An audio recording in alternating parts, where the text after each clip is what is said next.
Palagi kayong manalangin at magpasalamat kayo sa Diyos sa lahat ng pagkakataon, sapagkat ito ang kalooban ng Diyos para sa inyo, sa inyong pakikipag-isa kay Kristo Jesus. 1 Thessalonians chapter 5 verses 17 to 18. Clean as you go. Nakapasok ka na ba sa kitchen ng isang restaurant? Baka makita mong nakapaskil dito ang reminder na clean as you go. Ibig sabihin, gawin na ang paglilinis ng mga pinaglutuan habang ginagawa ang trabaho. Huwag hayaang tumambak ang mga kubyertos at kalderong kailangang hugasan. Clean as you go. Sa ibang salita, right here, right now.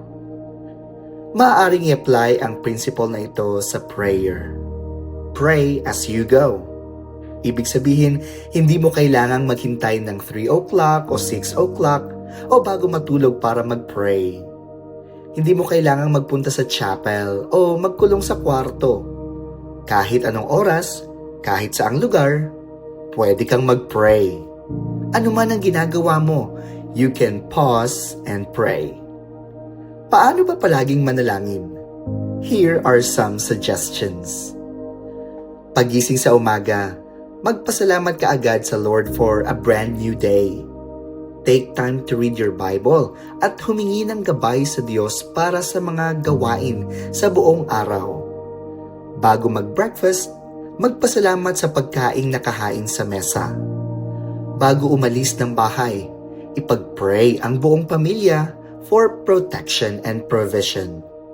Papunta sa eskwela o sa trabaho, sa pagsakay sa bus o sa jeep, ipag-pray ang driver na maging maingat sa pagmamaneho.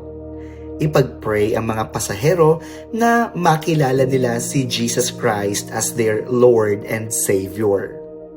Habang nanonood ng news sa TV, ipag-pray ang Pilipinas ayon sa mga balitang narinig mo. Ipag-pray ang presidente at ang lahat ng nagsiserve sa gobyerno. Pagdating sa trabaho, mag-pray na maging productive ka buong araw. Ipag-pray ang mga katrabaho mo na tulungan sila ng Diyos sa challenges na hinaharap nila. Ipag-pray ang buong kumpanya na mag-succeed ito sa business at maging makatao ang treatment sa employees.